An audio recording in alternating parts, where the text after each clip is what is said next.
Um, okay, this is the members meeting. Alan,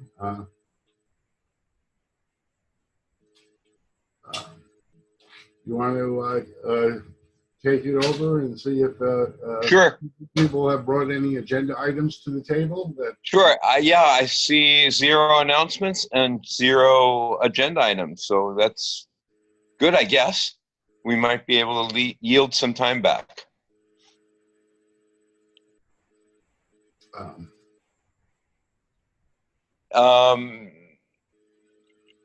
Yeah, Owens, did you have any agenda items, or Tony, Priska? I don't have anyone for. I don't have. Okay. Thank you for e-signing your form. Okay, thank you too. Tony, Owens, what have you been doing since last month? You guys don't have Thanksgiving there, do you? Or not the same time? No, we don't have yet.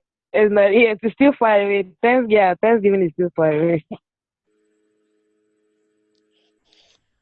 So do you have some holidays around this time? No, no major one. No major one. No major holiday. I think it's from next month. Okay. I keep forgetting. Where are you, Owens? Nigeria. I should know. So many from Nigeria. You guys have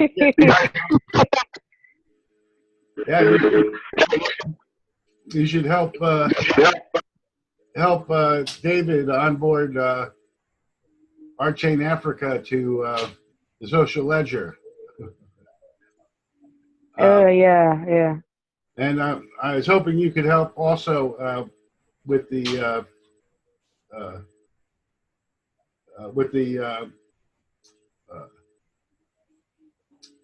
compensation for October. Okay. Have you looked at the sheet we have? That's the sheet from last month, right? Not exactly. No. This is a completely new sheet.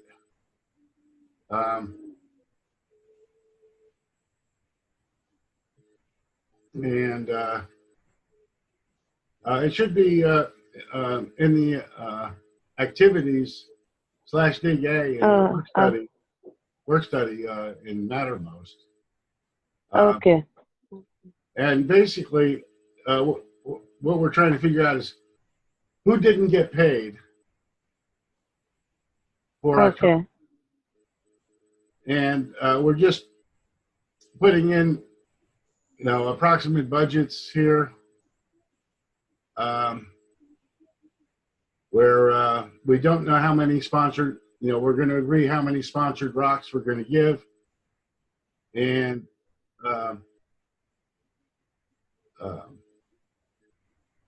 people, so the number of,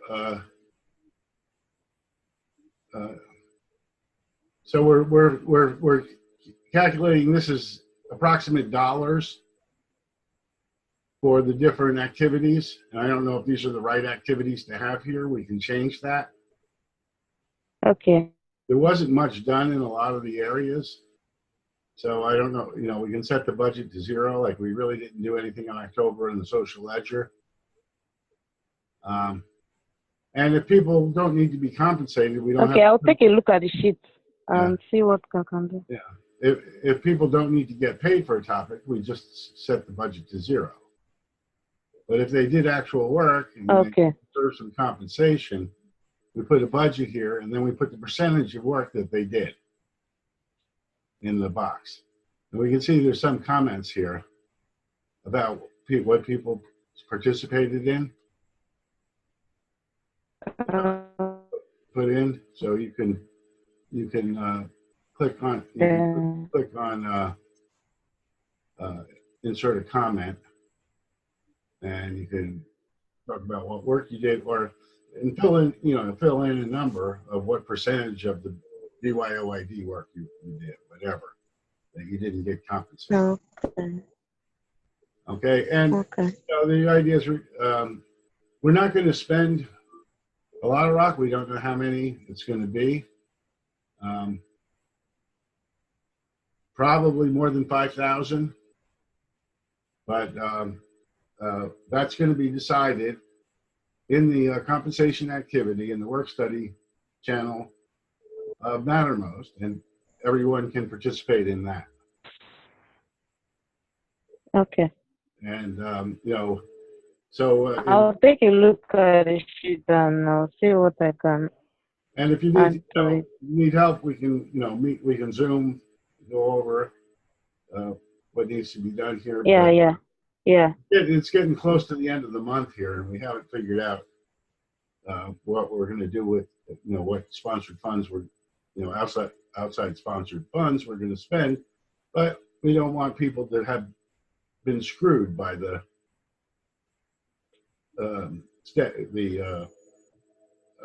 bounty system getting suspended, mostly. So if people are being screwed, we should try to compensate them for work they did.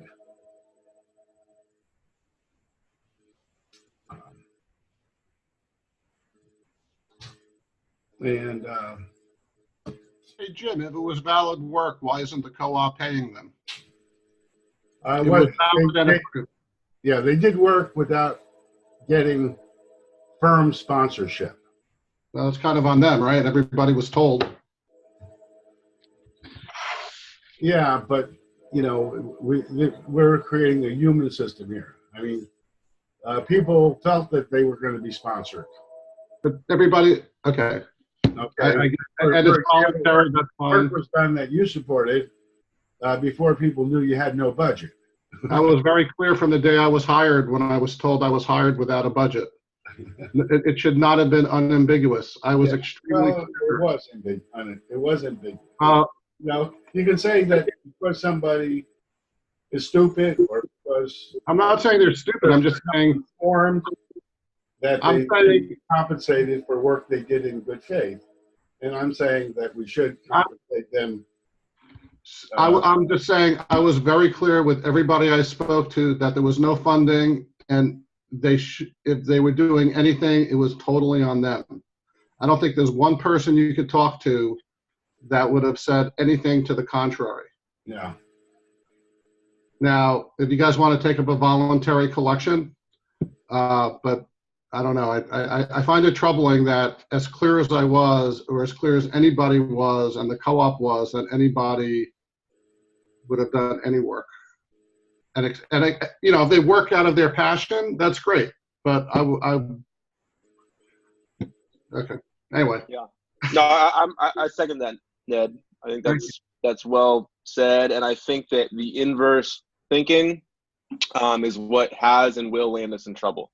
So we need to be just sort of cognizant of all of the variables, and I think it's clear there, and I'm hopeful that everybody's cognizant. I don't want somebody, Jim, coming up and saying, well, listen, all these guys felt I had a case, and now I'm going to sue the co-op because now I have evidence that everybody thought my work was valuable and I should have gotten paid. And I think, opens up kind of a can of worms. But listen, if it's a voluntary program, that's fine. Yeah, well, I mean, the compensation activity in work study on Mattermost may decide not to spend any of their sponsored funds for October. That's an option. I mean, we all know, right, rock is at 5.5 cents. Although I found out yesterday, I guess I could share.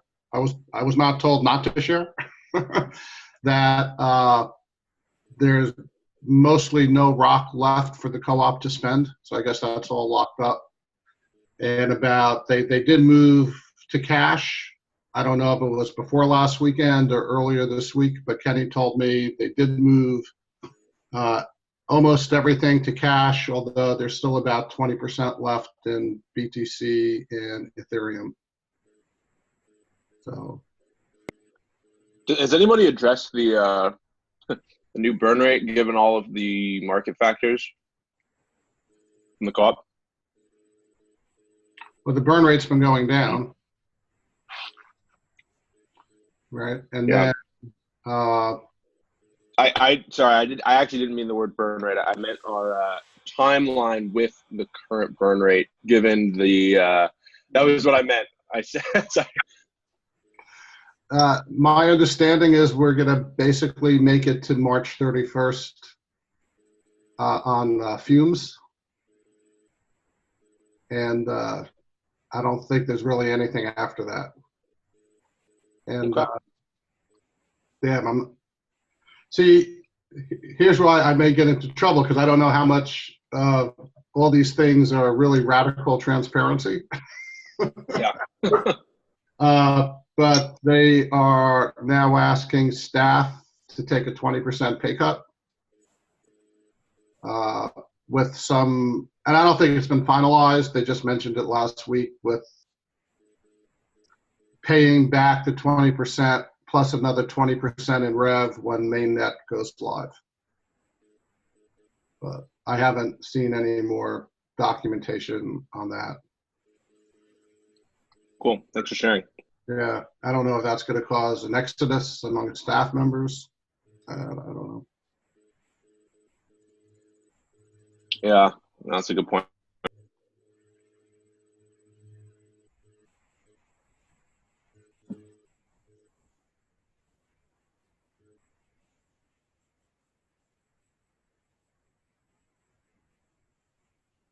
Is there anything we want to talk about prior to the community debrief? I'm sure Alan has something. I don't know. I think that I'm as shell-shocked as everybody else at what's going on, not only within RChain, but in the crypto community at large. Proof of work is dead, man. That is definitely something Greg and I agree on.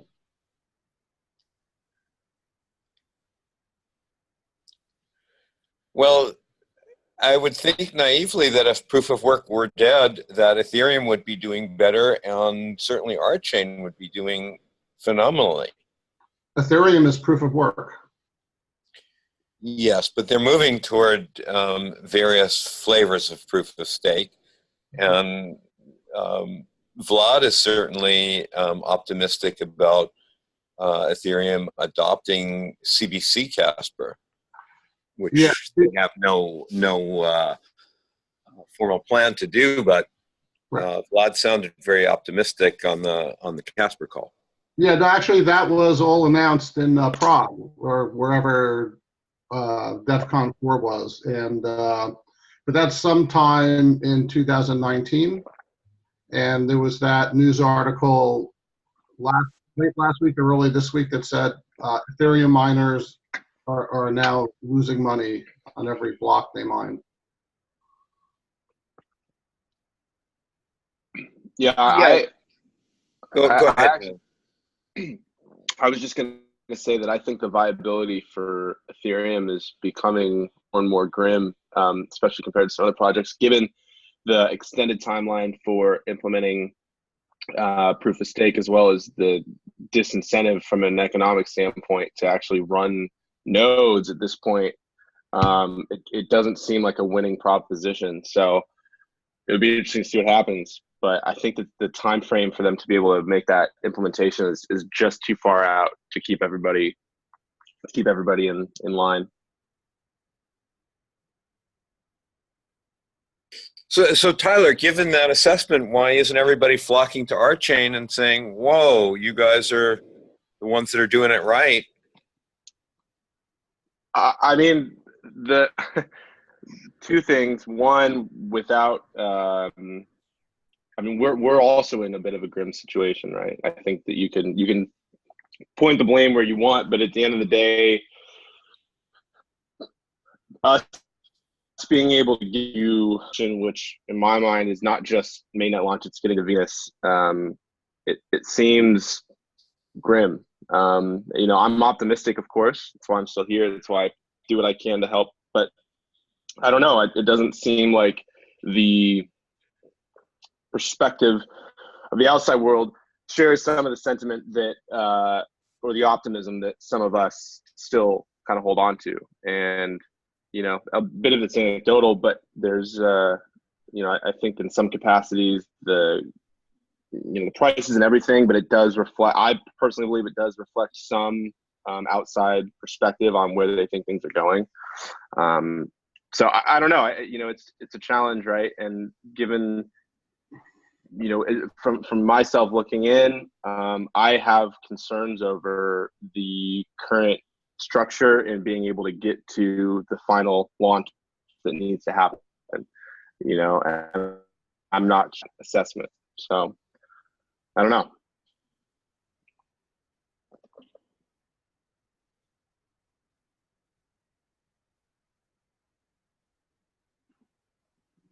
I mean, I think you have to all put on your, if I had $20 million right now, where would I put it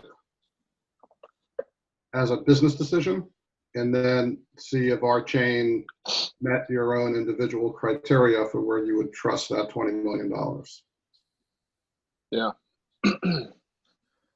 Given past experiences, I'd have a hard time parting with that kind of money here, just knowing the types of decisions that have been made financially to date. So it's kind of sucks to say it, because you know, you don't, you know, sometimes you don't want to admit these kinds of deals, but you know, in the same breath, we have to be candid around the types of choices we've been implementing and executing on to date. We just have to be. So, you know, in my view, you know, getting rocks at 5 or 6 cents should be pretty much of a no-brainer, in that you could, you know, staked as rev, you know, this is a source of income forever. But take it, you need to spin up hardware. You know, you join a pool, you know, which doesn't exist yet. No, but yeah, at some point it may. Yeah. And I know there's, I don't know if I'm supposed to talk about it, but well, certainly in the Tampa Bay RChain, there's the effort going to sell the R box, which would basically they plug it in and they become a validator node.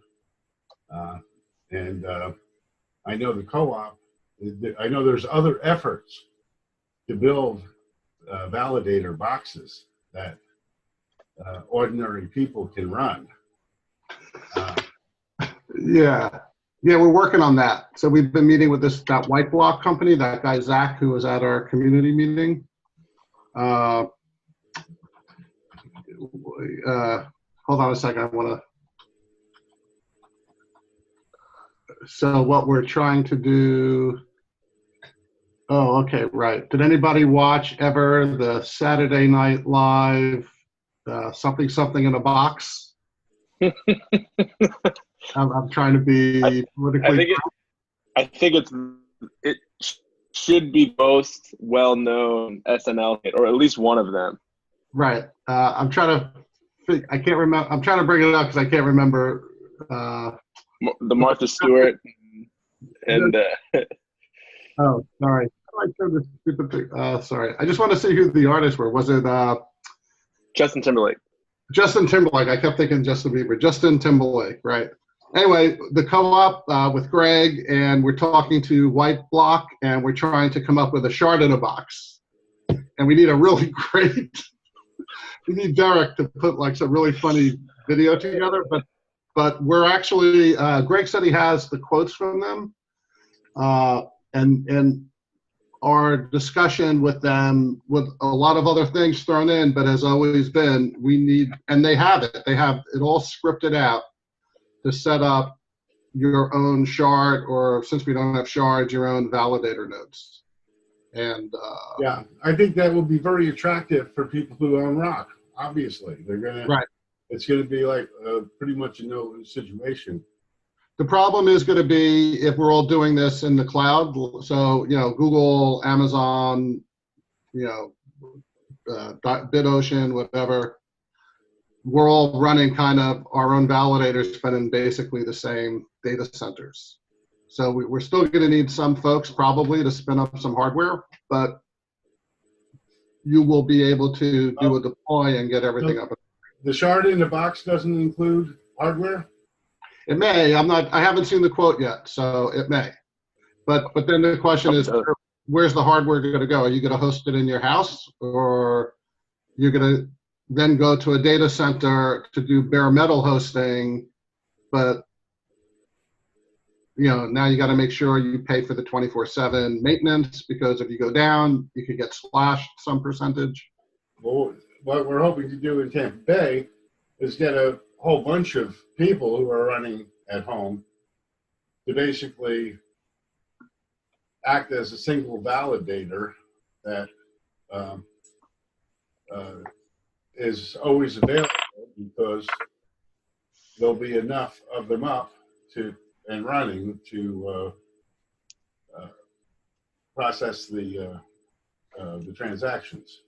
I'm not sure how that works, because each validator who's staking has to stay up and running. I don't think that's a communal effort. Like, I don't think 5 validators can say we're all really one entity. I'm not sure how that would be interesting. Yeah, I haven't figured it out exactly. Certainly, you could do that with the shard, but we won't have shards. Right. And then, of course, is your cable company at some point going to start contacting you that your bandwidth is too high, like for all the folks who used to do like BitTorrent?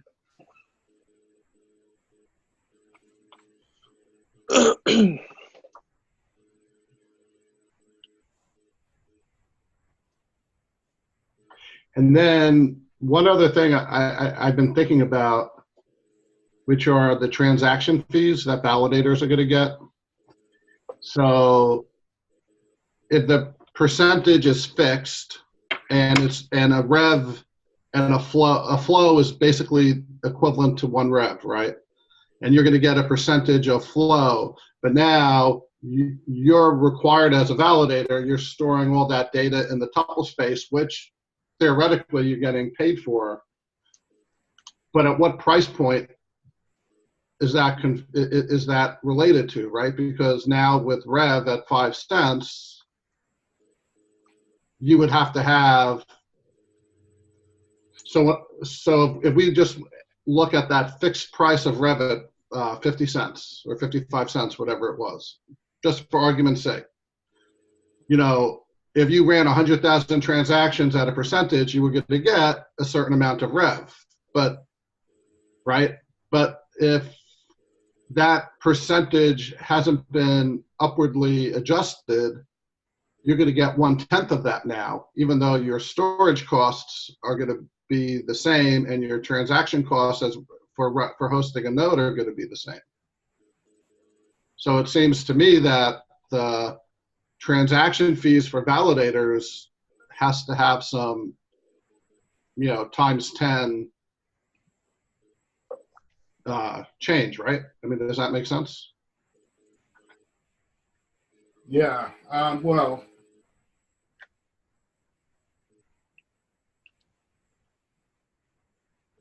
the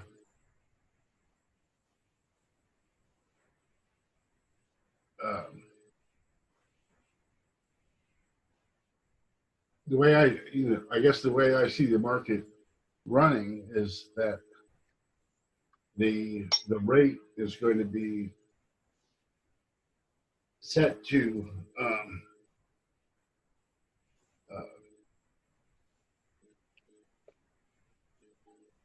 encourage transactions, which is going to put a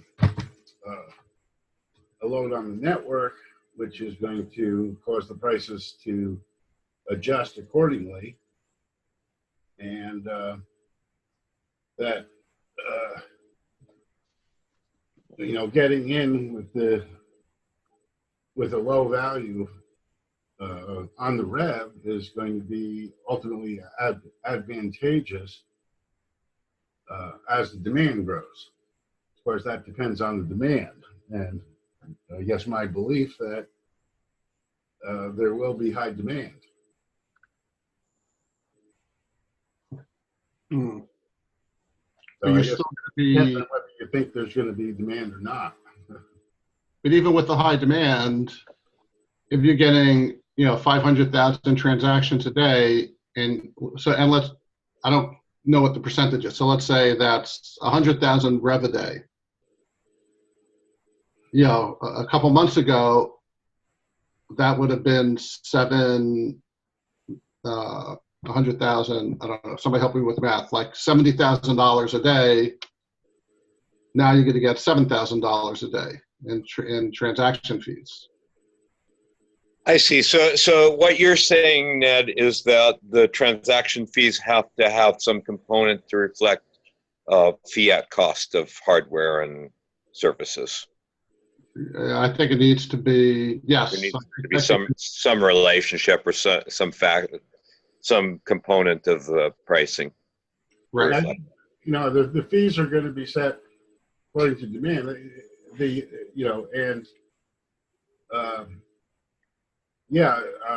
I get the point that if the fees are too low for the demand, it's not going to be as cost effective. It's not going to be cost effective, but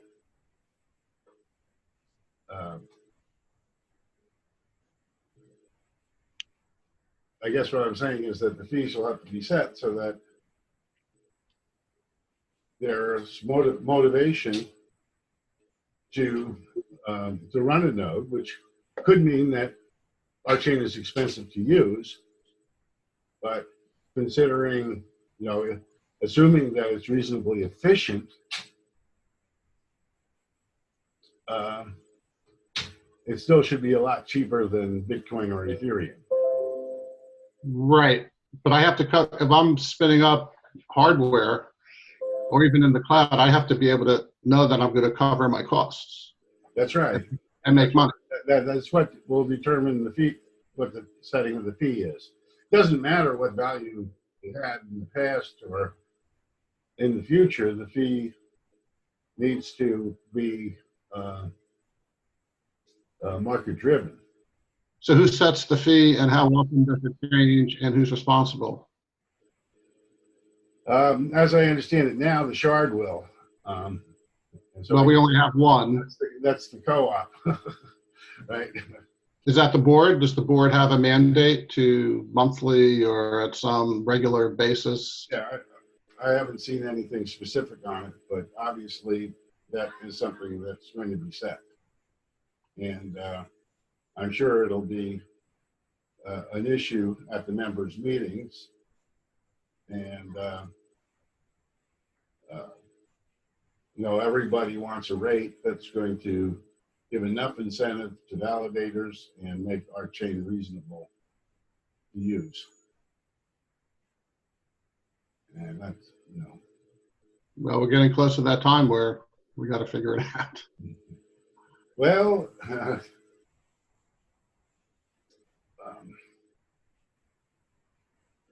yeah, certainly it has to be considered before mainnet launch. Yeah. Well, if we need validators, I mean, how can you go to a validator and pitch them on the deal if you don't have those economics down?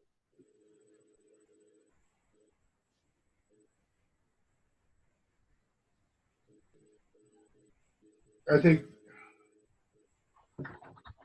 the 18 months incentives for validators is incentive enough, in a sense.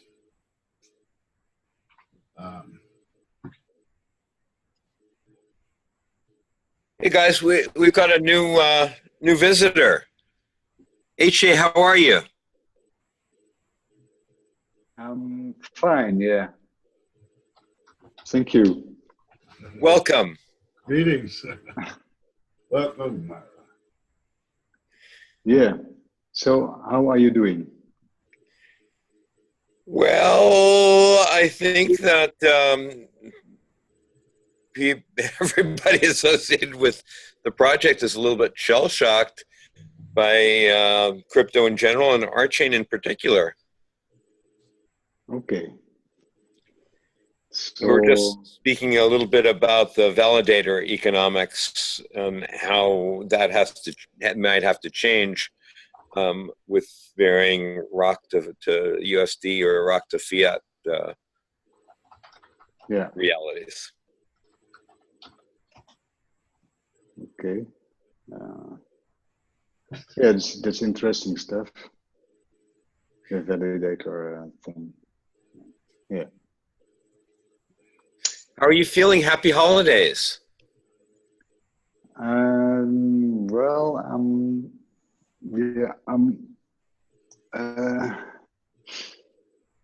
feeling, well, I don't know what I feel.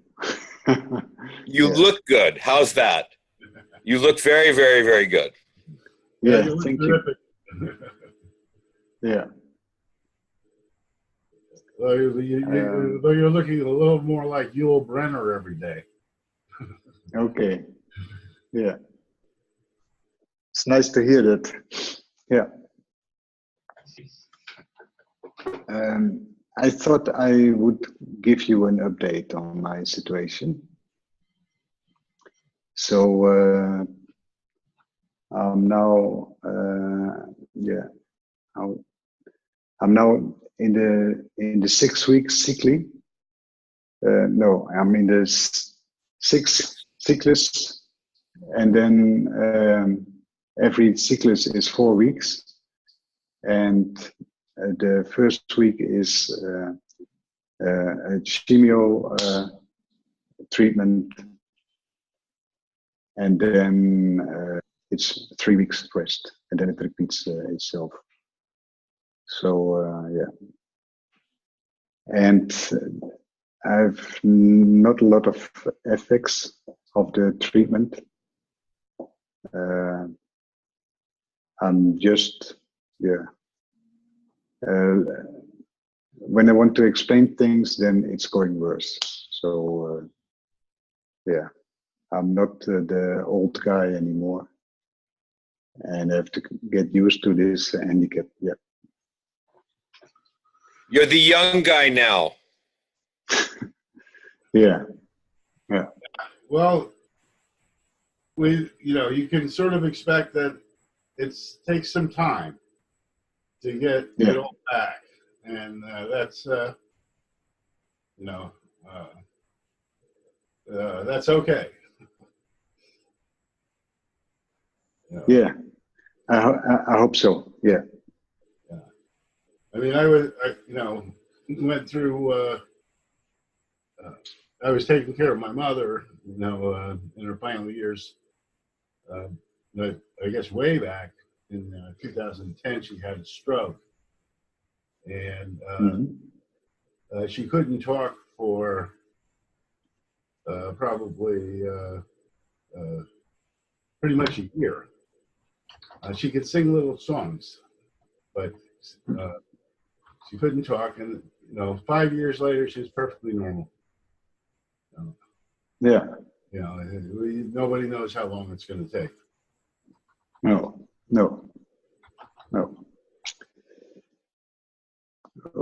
Okay. Well. And I'm wondering, Ellen, how you are doing with the payments and so, and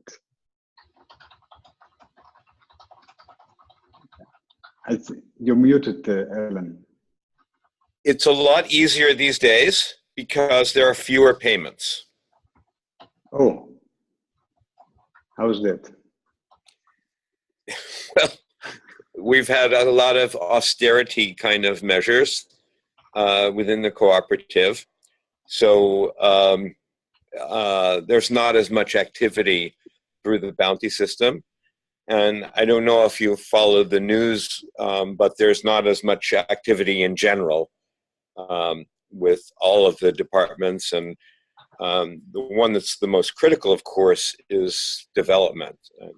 Yeah. Even there, maybe Tyler or Ned has a better estimate of what fraction of we have now of what there was before. Yeah.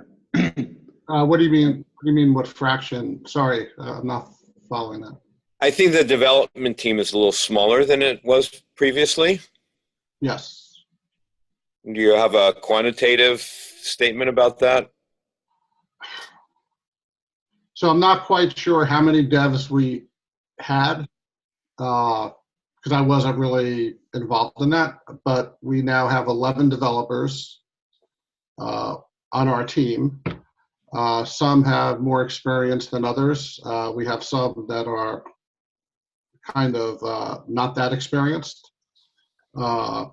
We've lost 3, from what I could tell, losing Michael Stay, Kyle, and Michael Birch, who were like the Casper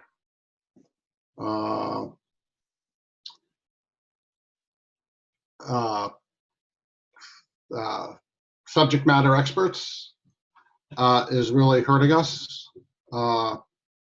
We have stand-ups 3 times a week. Greg does not come to them.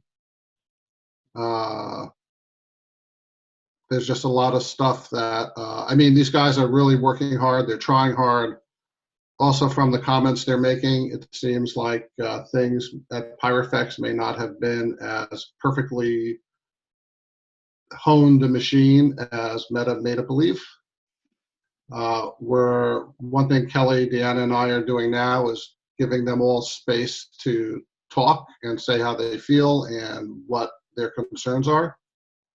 And it's just interesting. But nonetheless, they are working hard. We have some areas of that we know we have to drill into and fix things. And hopefully that with the team we have, we're going to be able to do that. Right? We all know testnet is still not working. There are some major issues, which I guess were uncovered again on Tuesday. We have some major issues in Casper that have to be fixed. So the dev team is now asking to take a pause on all new features and spend the time fixing Casper and continuous integration, right? So one of the problems with Casper is it's really hard to debug. There's not a lot of detailed information that gets surfaced when there are these issues. And so they have asked to have most of the team actually spend its time working on Casper and working on continuous integration before we then charge ahead and start adding the rest of the features that are required for mainnet. We don't have any kind of insight at the moment into time or resources needed. Greg was not on that call this morning. He does not have visibility into this yet, so I'm not sure if this is something I'm going to bring up at the community debrief today. But I just thought you guys, I would let you guys know what's going on since you're here. So obviously you're all interested. Thanks for sharing, Ned. 2 things. One's a comment, one's a question. I'd also heard similar comments about the Pyrofex, sort of, you know, whatever you want to call it, the situation regarding how that was ran. So that's interesting you brought it up. But the question was pertaining to Greg not being involved. Is that sort of intentional? Is that a concern, a risk? I don't know. How should we read that behavior? It's on him. I mean, he doesn't come. He's invited. That gives me pause. You know, he will not use his RChain co-op email, so we have to send everything to his Google email. and he doesn't check that. And so the only way we could actually get him to see these things is to make sure that Lilia knows about it. And so That's bizarre. we're babysitting him. No, I get it. Like, you have an administrative assistant, but I'm pretty sure, like Outlook does this. I would be surprised if Google didn't, where you could delegate somebody to receive your emails in addition to you, right? They call it delegation, right? So in Outlook, I could easily set my administrative assistant as a delegate, and they see everything that comes in. So people send it to me, but then my admin sees it, and they can make sure that, I don't know, it's kind of a black box there. Ned, in terms of Casper, is your feeling that there's implementation issues missing, or is your feeling that there are things that are not properly spec'd yet? Those both may be true, but the problem we're having now is just bugs inside of the code that was already written. Thanks. Yeah. Yeah. Which is, par for the course, right? I mean, this is software development. Yeah, sure. Yeah. And we know there's a lot happening, and we don't know why Greg has missed multiple meetings. But I think at the member meeting today, you may want to update him on the meeting he missed this morning. But I don't think we need to get into why he hasn't been at the previous meetings. He may give us a reason that he wasn't there today. And I won't be at the meeting, but I guess I'll watch the video. Yes. So in the 3 weeks I've been doing this new role as product owner, that's been kind of the theme. Now, don't get me wrong. I don't think he's at home eating bonbons, right? I think he gets pulled in a lot of different directions. I think he's really trying hard to raise money and having those conversations, working on our house, right? And hopefully he'll give an update on our house today. I'll leave that to him. So it's not like he's not busy. So he is busy. Well, that's good. Yeah, I mean, I think that when you look at the hierarchy of needs, right, the financial considerate money in the bank is certainly up there. So he's the guy he's the main guy on the project. He's got to be the one out there is sort of the lead on that. So we need to refill those coffers, as he would probably say. So that's what we're trying, it's getting a little, I don't know who he's talking to and where the money is coming from. I don't get the sense that we're any closer today than we were a few weeks ago. Yeah, that'd be a good question for somebody to ask him during the community debrief and try to pin him down.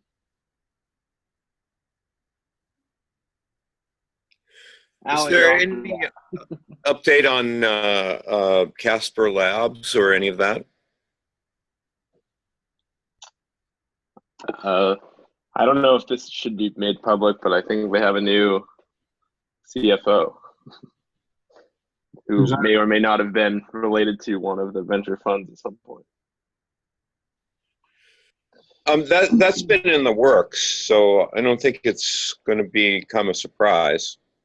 Who are you referring to, Steve or Kate? Steve. Oh, yeah. Wow. Yeah, I kind of figured.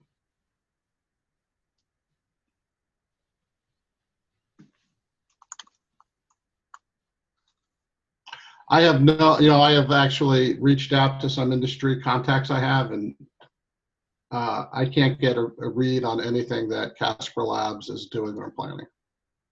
So, does it even exist? I mean, Michael Birch is missing in action, and Meta's missing in action, but I don't hear anything much else. So I think a couple of the devs had a conversation with Michael Birch this week on just asking him some questions on stuff. Maybe it was Kent, I don't know. So they're not missing in action. They're just, Casper Labs isn't publicizing what they're doing. And I can't say I blame them, but I have no insight into what they're doing. What I understand from talking to Greg and others is that what they are working on is is essentially a Casper only node, which makes me wonder if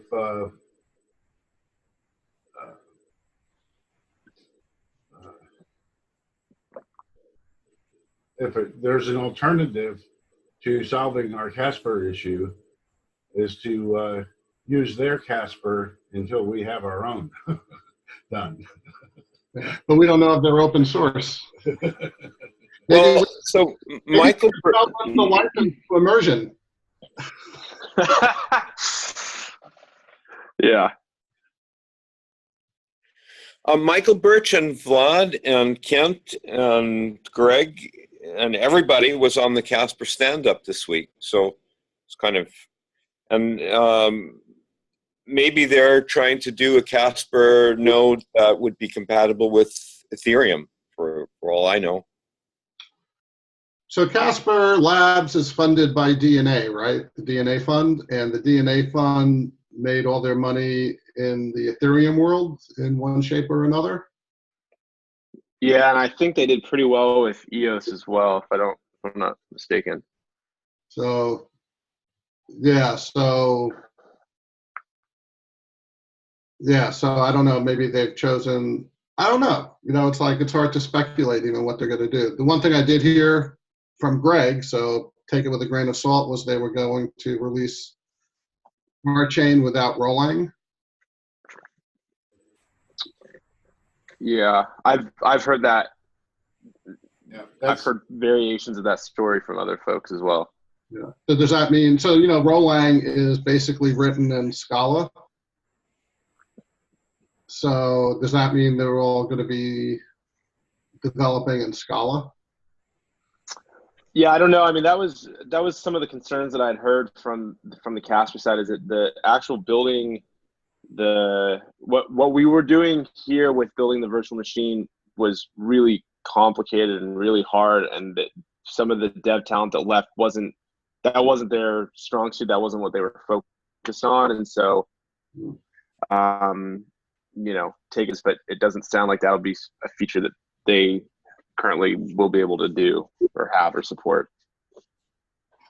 Yeah. Which I obviously Casper protocol can be used for anything. It doesn't have to be used for Rolang. I think I would look at more as a Casper utility as opposed to a blockchain solution. A complete blockchain solution.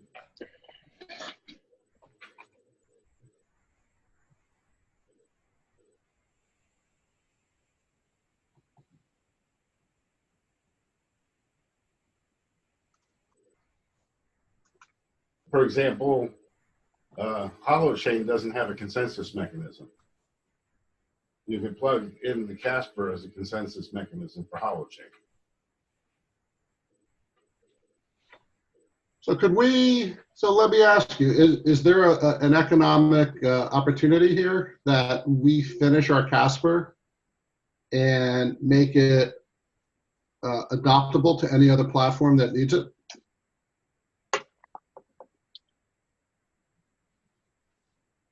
Kind of like a plug and play protocol, consensus protocol. No, that one's above my pay grade. I'll let someone else try to answer that question. Yes, I don't even know technically is it feasible. If it's feasible, we're kind of becoming a licensing company, right? It's like a friend of mine who's pretty big in the Ethereum world said, "Oh, you guys are becoming like Silicon Valley, because we're selling this compression algorithm." And I said, "Yeah, we're Pied Piper. Maybe we should call ourselves our Piper." But following that model, I love that. did we develop Casper and somehow extract it so it's a plug and play to all these other consensus protocols that are trying to develop something? And if we're doing it so well, is that something that can be done? Well, there's a choice here. And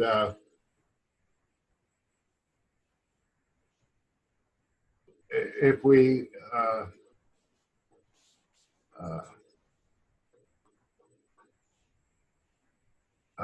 actually employ Rolang in Casper, okay, that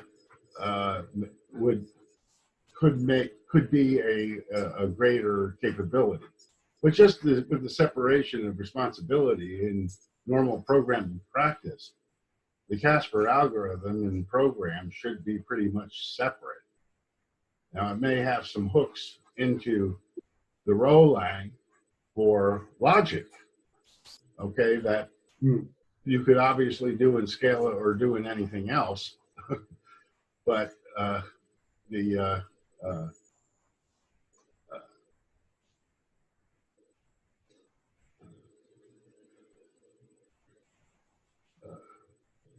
no, that's a good question. How dependent do you be on the Rolang? Anyway, I don't think I get much traction with. But anyway, I just thought I'd throw it out there because I always think that way. What can we segment? I mean, it sounds like that's what Casper Labs is doing, right? I don't think we know for sure what they're doing. Right. And putting effort into not competing with them or competing with them directly may not be the best our best course considering their deep pockets. Yeah, I would agree with that. So, all right. Well, we got our community meeting. Yeah, and thanks everybody for coming. HJ, thank you for coming. Ned, thanks for giving us so much information, and Tyler for your questions. Of course. Alan, will you pin down Greg on a few of those questions that we brought up during the call? I think I'm going to decline that because my experience with Greg is it's maybe better to just leave him to do what he needs to do and not get too many dependencies on that where we can avoid them. If that makes any sense to anybody? No, fair enough. I always thought you did a great job, but I understand. I understand completely. So. I think that the news that resources we may be diverting feature resources to Casper is important for you to mention that at the meeting.